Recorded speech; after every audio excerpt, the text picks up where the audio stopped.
Oi pessoal, tudo bem com vocês? Estamos aqui para mais um vídeo. Hoje a gente vai ler Números capítulo 30, mas eu queria pedir para vocês se inscreverem no canal do YouTube, seguirem a página do Face, ativarem o sininho, para que toda vez que um vídeo novo sair, vocês possam vir mergulhar nessa palavra de Deus, na revelação do Espírito Santo, para que cada vez mais a gente possa aprender junto, sabe? Comentem também aquilo que o Espírito Santo falou para vocês, porque a palavra é viva e ela fala conosco e ela fala a cada um de nós de uma maneira diferente. Amém? Gente, compartilhem também os vídeos com seus familiares, com seus amigos, para que mais e mais pessoas tenham acesso a essa palavra de Deus, a esse estudo da palavra. Amém? Gente, nos últimos dois capítulos, no capítulo 28 e 29, a gente falou sobre as ofertas diárias, semanais, mensais, as ofertas de lua nova, não é mesmo? E falamos também sobre as ofertas de cada uma das 7 festas do Senhor. E no capítulo de hoje a gente vai falar um pouco sobre a lei acerca dos votos. Na verdade, a gente pode até dizer que são leis adicionais, visto que a gente já falou sobre esses votos no capítulo 27 de Levítico e também no capítulo 6 de Números.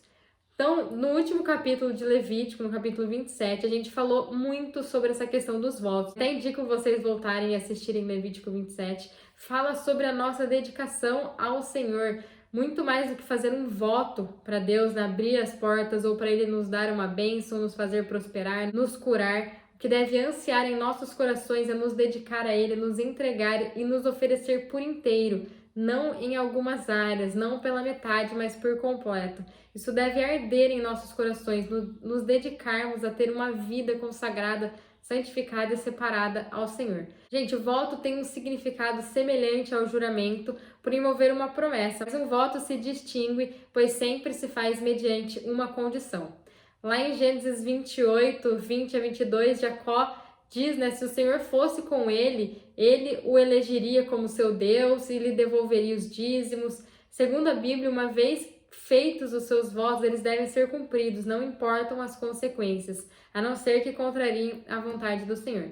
Eclesiastes 5, do 2 ao 6, diz assim: não permita que tua boca fale precipitadamente, nem que teu coração o impulsione a fazer promessas diante de Deus. Afinal, Deus está nos céus e tu apenas vives sobre a terra. Portanto, que tuas palavras sejam poucas e corretas. Das muitas ocupações surgem sonhos, do muito falar nasce a conversa inútil e perversa. Quando fizerdes algum voto ou promessa, cumpre-o sem demora, pois somente os tolos desagradam a Deus. Cumpre, pois, a tua palavra. Portanto, é melhor não prometer do que fazer um voto e não cumprir a palavra empenhada. Não permitas, pois, que tua boca te conduza ao pecado, e não digas ao sacerdote, ao mensageiro de Deus, cometi um engano, o que prometi em meu voto não foi bem o que eu queria dizer. Ora, por que irritar a Deus com o que disses, e levá-lo a destruir tudo quanto construíste mediante teu trabalho? Então, quando formos fazer um voto ao Senhor, que não façamos de maneira vã, sem pensar ou no calor das emoções, ou um voto que vá contra os nossos princípios, ou um voto que desagrade a Deus, mas que a gente faça com o entendimento correto do que estamos fazendo, não soltando palavras ao vento, mas tendo em mente que as ofertas, os votos, o que for, não muda a Deus, não, a vontade dele é soberana. Mas tenho certeza que dependendo do voto que a gente fizer, a gente que muda, sabe? O jejum muda a gente, a oração nos muda. A oração faz com que a nossa vontade se alinhe à vontade do Senhor. E isso vai fazer com que a gente persevere em fé e fique firme, crendo que Deus pode mover o impossível pela causa que a gente colocou diante de dele, se esta for da vontade e do desejo dele. Mas a gente não deve esquecer nunca que a condição que a gente propôs no voto deve ser cumprida. Por isso, não devemos prometer aquilo que a gente não vai conseguir e nem vai poder realizar. Os estatutos relacionados ao voto são dados depois dos estatutos relacionados às ofertas, que são o alimento de Deus. É nosso dever, nossa responsabilidade apresentar as ofertas ao Senhor, né? Não de sacrifício de animais, mas fazendo a vontade daquele que nos comprou, enquanto os votos são voluntários. Então, Deus quer que a gente faça algo a mais, né? Cumprir as nossas tarefas e responsabilidades para atender os seus requisitos. Ele quer que a gente faça algo adicional, que a gente dê passos a mais na direção dele. Então, Deus deseja que todos nós nos entreguemos a Ele com tudo que temos, tudo que somos, tudo o que podemos fazer. Esse é o desejo dele. Ele quer nos ver dedicando a ele nosso tempo, nossa habilidade, nossos bens, nossa força, tudo o que temos, tudo o que somos, tudo o que podemos fazer, nossa casa, nossa vida, nossos relacionamentos, nossa área emocional, nossa área financeira. A gente deve dedicar e entregar tudo ao Senhor. Disse Moisés aos chefes das tribos dos filhos de Israel: isso é o que o Senhor ordena. Quando um homem fizer um voto ao Senhor ou um juramento impondo restrições a si próprio, não violará a sua palavra, segundo tudo aquilo que sair da sua boca fará. Então, um homem que fez um voto a Deus ou que jurou obrigando-se a si mesmo, não podia quebrar a sua palavra, mas deveria fazer de acordo com aquilo que saiu da sua boca. Isso indica que quando a gente faz um voto a Deus, nós devemos cumpri-lo. Sempre que a gente vê homem, a gente entende que são aqueles maduros o suficiente, que são aqueles mais fortes espiritualmente, que têm o total entendimento e discernimento do que estão fazendo, que estão firmados na rocha, que não costumam vacilar ou se deixar levar pelas vontades e desejos, que andam segundo o Espírito, que fluem do Espírito, que entenderam que não dá para ficar andando e agindo como antigamente, porque não convém mais com quem eles se tornaram em Cristo. Consequentemente, essas pessoas irão perseverar e avançar, não irão desistir na primeira tribulação, estão amadurecidas, cresceram em fé, e não vai ser as circunstâncias e as adversidades que vão fazer com que elas se afastem do caminho do Senhor. Sendo assim, elas devem cumprir com aquilo que falam. Essas pessoas andam no Espírito, são um com o Pai. A vontade do Pai já é a vontade delas. Elas estão na videira, mas também a videira está nelas. Quando uma mulher na sua juventude fizer um voto ao Senhor, impondo restrições a si própria, estando ainda na casa de seu pai, e este, conhecendo o seu voto e sua obrigação, nada lhe disser, todos os seus votos serão válidos. Se, porém, o seu pai, no dia em que souber, se opuser, todos os seus votos e as suas obrigações não serão válidos. O Senhor lhe perdoará, porque o seu pai fez oposição. Então, gente, eu quero sempre estar lembrando vocês que isso aqui são as leis, essas questões adicionais sobre os votos, foi tudo real.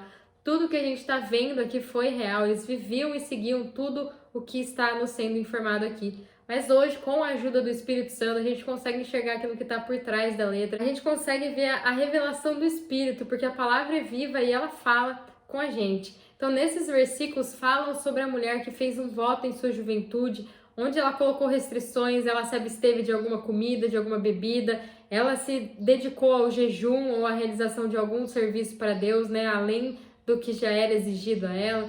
Nesse caso, a definição final teria de ser feita por seu pai. Se ele concordasse ou ao saber do voto não falasse nada, a mulher deveria cumprir com aquilo que havia dito. Mas se o pai se opusesse, se ao entendimento dele ela não conseguiria cumprir, ou se o que ela votou fosse algo que ultrapassasse os princípios de sua casa, o voto era anulado e ela não mais ficaria obrigada a realizar o que havia proposto.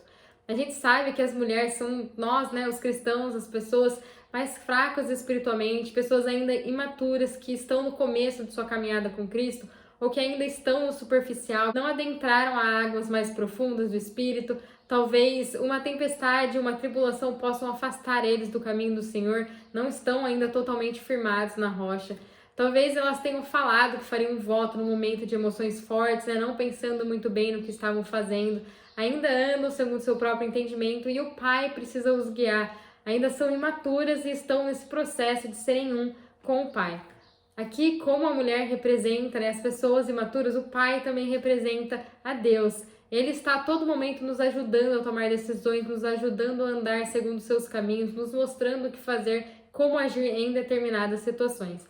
Quando a gente age segundo o nosso entendimento, segundo o nosso coração, que sabemos que é enganoso, o Pai sempre vem através do Espírito Santo, afinal é um Deus triuno, né? Para nos aconselhar, para mostrar aonde a gente agiu mal, onde a gente podia ter feito melhor, independente de qualquer das nossas vontades e nossos desejos. O que sempre deve prevalecer, quem sempre deve dar o aval, sempre deve dar a palavra final, a decisão final diante de qualquer coisa com relação à nossa vida, deve ser o nosso Pai, deve ser Deus. Aqui também podemos levar para a questão do nosso pai, aqui, do nosso pai e da nossa mãe aqui da terra, onde devemos sim obedecer a eles, devemos honrar nossos pais, assim como a palavra nos diz, e com certeza devemos ouvir o que eles têm para falar sobre algo relacionado à nossa vida, porque querendo ou não, eles são mais velhos, mais experientes, podem estar vendo algo que a gente não está conseguindo enxergar ou ter passado por uma situação parecida e eles não querem que a gente quebre a cara. Então a gente deve parar, deve ouvir eles com atenção, porque eles sempre vão nos ajudar a enxergar a situação com outros olhos. Se ela se casar estando ainda comprometida por votos ou por alguma palavra precipitada que lhe saiu dos lábios,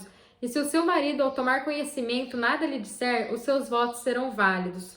Se, contudo, o seu marido, no dia que souber, se opuser, anula-se o voto a que está obrigada, como também a declaração dos seus lábios, e o Senhor lhe perdoará. Então, esses versículos aqui nos falam da mulher que era solteira, mas ficou noiva e acabou se casando. Então, quando ela ainda estava cumprindo algum voto. Se aos olhos do seu marido esses votos lhe parecerem insensatos, que não fazem sentido, ele pode se opor no dia em que souber. Então, o voto é anulado e ela não precisa mais cumpri-lo. Mas se no dia em que o marido souber e não falar nada, a responsabilidade do voto ainda estará sobre ela. Aqui o marido representa Cristo, o Senhor. Então, como crente, todos nós temos Deus como nosso Pai e Cristo como nosso Senhor. Visto que somos mulheres, que estão na casa de seu pai e que tem Cristo como maridos, a gente não tem o direito de tomar a decisão final a respeito dos nossos votos. A decisão final deve sempre ser de Deus ou do nosso Senhor. Afinal, Cristo, além de ser o nosso noivo, Ele é o nosso Senhor, é o nosso dono. Ele nos comprou por um alto preço na cruz. O primeiro em nossas vidas sempre deve ser o Senhor, a sua vontade, a sua decisão sobre todo o nosso ser deve sempre ser dele. A gente deve nos entregar e dedicar tudo que temos, tudo que fazemos e tudo que somos a Deus e aceitar a sua soberania em nossas vidas. Não por medo ou porque não temos outra opção, mas porque sabemos que o melhor é andar segundo aquilo que Deus já planejou para as nossas vidas e não segundo aquilo que a gente acha que é o melhor. Lá em Isaías 55, 8, 9 diz assim: afinal, os meus pensamentos não são os vossos pensamentos, e os vossos caminhos não são os meus caminhos, afirma Yahvé, o Senhor. Assim como os céus são mais altos do que a terra, também os meus caminhos são mais altos do que os vossos caminhos, e os meus pensamentos mais altos do que os vossos pensamentos. E lá em Jeremias 29, 11 diz assim: portanto, somente eu conheço os planos que determinei a vosso respeito, declara Yahvé. Planos de fazê-los prosperar e não de lhes causar dor e prejuízo, planos para dar-vos esperança e um futuro melhor. Olha que alegria poder ler isso, e poder desfrutar e entregar tudo nas mãos do Senhor e andar segundo a tua vontade e o seu desejo. Que a gente a cada dia possa declarar para o Senhor que nós nos sujeitamos à sua vontade e desejamos que a vontade dele se cumpra em nossas vidas. O que queremos é seguir os caminhos dele. O voto de uma viúva ou de uma divorciada e qualquer obrigação que contrair serão válidos.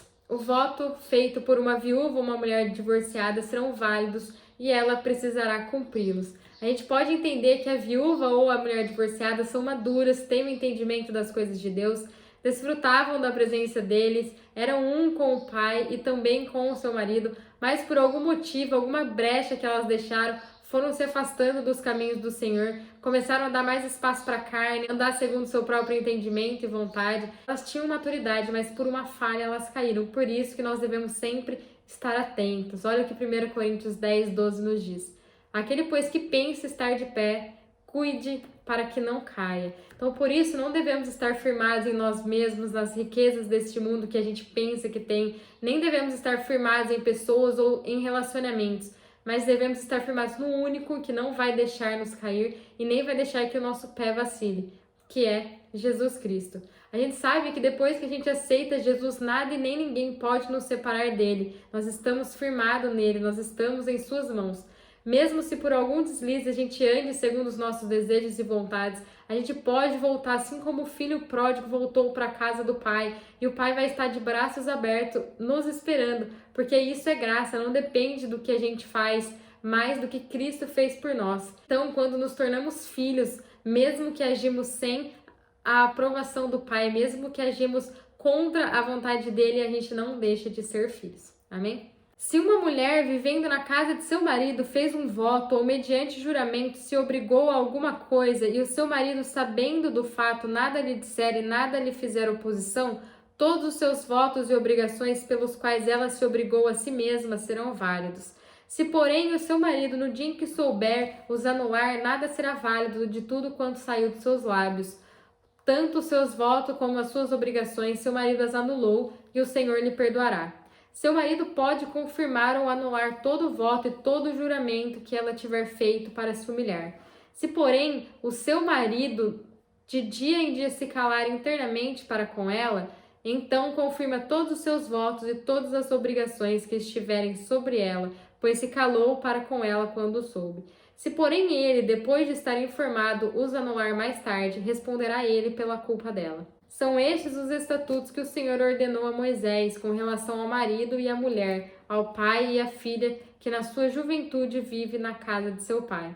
Então aqui nos fala sobre a mulher que fez um voto já estando casada. A gente sabe que o homem e a mulher, quando se casam perante Deus, eles se tornam uma só carne. Sendo assim, se torna muito importante essa questão da transparência, sinceridade, o diálogo e sempre colocar o Senhor como o centro do relacionamento, então, os dois estando sujeitos ao Senhor. O marido, como cabeça da mulher, deve estar ciente desse voto, bem como todas as outras coisas, e assim também a mulher deve estar ciente das decisões do marido.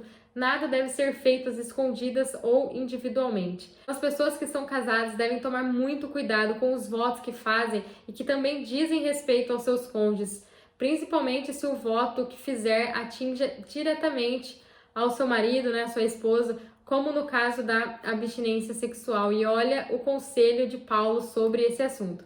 1 Coríntios 7:5. Não se recusem um ao outro, exceto por consentimento mútuo, durante certo tempo, para se dedicarem à oração. Depois unam-se de novo, para que Satanás não os tente por não terem domínio próprio. Esse dedicar à oração talvez pudesse se referir a um voto ou a um jejum, mas tudo deve ser feito com o consentimento dos dois e sempre tendo a direção do Senhor. Então, se a mulher vota que não fará determinada coisa, mesmo que não seja a questão da abstinência sexual, mas que envolva o seu marido, ela está o prendendo a esse voto e isso deve ser conversado antes com ele de assumir esse compromisso, para que não haja brigas ou espaço para tentações. Paulo fala aqui sobre a respeito das tentações com relação à abstinência sexual. Se ela não for assumida sob a direção do Senhor com o consentimento mútuo, o inimigo pode sim usar dessa abstinência, desse desejo da carne para nos tentar. Obviamente, isso não é uma desculpa para que a gente caia em tentação, pois junto com ela, Deus sempre envia um escape, como nos diz lá em 1 Coríntios 10:13. Não sobreveia a vocês tentação que não fosse comum aos homens, e Deus é fiel. Ele não permitirá que vos sejam tentados além do que podem suportar. Mas quando forem tentados, ele lhes providenciará um escape para que o possam suportar. Ainda assim, o homem e a mulher, que são uma só carne, eles devem conversar, eles devem ser abertos, sabe? Deve ter essa transparência e eles não devem fazer votos que envolvam um ao outro sem esse diálogo, sem esse consentimento mútuo, principalmente na questão da abstinência sexual, porque isso pode abrir espaço, pode abrir brechas para o inimigo lançar os seus dados inflamados e fazer com que um ou outro caia em pecado. Claro que isso não é desculpa, como a gente acabou de ler, porque sempre que Satanás ou os nossos próprios desejos nos tentem, a palavra é clara aqui que a gente sempre consegue suportar, porque nada do que aparece na nossa vida como tentação não aparece como algo impossível de suportar. A gente nunca é tentado além do que a gente pode suportar. E o Deus sempre nos dará o seu escape, que é Cristo em nós. Cristo vivendo através das nossas vidas não vai dar nem espaço para que a gente caia em tentações. Gente, o que eu quero deixar claro aqui é que nós somos o corpo de Cristo, somos a igreja e estamos sujeitos ao nosso marido, né, à cabeça, que é Cristo Jesus. Por isso, não importa mais o que a gente quer, não importa o que eu quero, não importa o que eu desejo, mas sim o que ele quer. Eu não faço isso por medo ou porque eu devo alguma coisa para ele, mas eu faço com alegria a sua vontade, né, tendo respeito, tendo temor, porque eu sei de tudo que ele fez por mim, né? Da onde ele me libertou. Eu sei que ele entregou a sua vida para que eu tivesse vida. Exatamente isso que fala Efésios 5:22-33. Esposas, cada um de vós respeitais aos vossos maridos, porque sois submissa ao Senhor. Porque o marido é o cabeça da esposa, assim como Cristo é o cabeça da igreja, que é o seu corpo, do qual ele é o Salvador. Assim como a igreja está sujeita a Cristo, de igual modo as esposas estejam em tudo sujeitas a seus próprios maridos. Maridos, cada um de vós amai a vossa esposa, assim como Cristo amou a igreja e sacrificou-se por ela, a fim de santificá-la, tendo-a purificado com o lavar da água por meio da palavra, e apresentá-la a si mesmo como igreja gloriosa, sem mancha, nem ruga ou qualquer outra imperfeição, mas santa e inculpável. Sendo assim, o marido deve amar sua esposa como ama o seu próprio corpo. Quem ama sua esposa ama a si mesmo. pois ninguém jamais odiou seu próprio corpo, antes o alimenta e cuida dele. Assim como Cristo zela pela igreja, pois sois membros do seu corpo. Por esse motivo, o homem deixará pai e mãe e se unirá à sua esposa, e os dois se tornarão uma só carne. Esse é um mistério grandioso, refiro-me, contudo, à união entre Cristo e sua igreja. Portanto, cada um de vós amai sua esposa como a si mesmo, e a esposa trate o marido com todo o respeito. Então, olha essa analogia que Paulo está fazendo entre o casamento, né, entre homem e mulher. Ele relaciona isso com Cristo e a igreja. Então, a igreja, ela está submissa a Cristo porque ele entregou a sua vida por ela. Ele ama ela inteiramente, ele ama ela como se fosse o seu próprio corpo. Sendo assim, ela o respeita, ela se submete à sua vontade. É nesse sentido em que a mulher deve ser submissa ao homem. O homem ama tanto ela, o homem entregaria sua vida por ela, cuida dela como se eles fossem um só. E nessa resposta desse amor tão grande que o homem tem pela sua esposa, a mulher respeita totalmente o seu marido. Sempre lembrando que os dois devem estar sujeitos ao Senhor. Nada adianta a mulher querer se submeter ao seu marido se o seu marido bate, se o seu marido abusa ela de todas as maneiras. Não é isso que Paulo está falando. Paulo está falando que se o seu marido é submisso a Cristo e você é submisso a Cristo, então você se submete ao seu marido porque ele vai te amar inteiramente, ele vai dar a vida por você. Então você respeita o seu marido. Amém? Gente, esse é o capítulo 30. Fiquem com Deus. Até mais.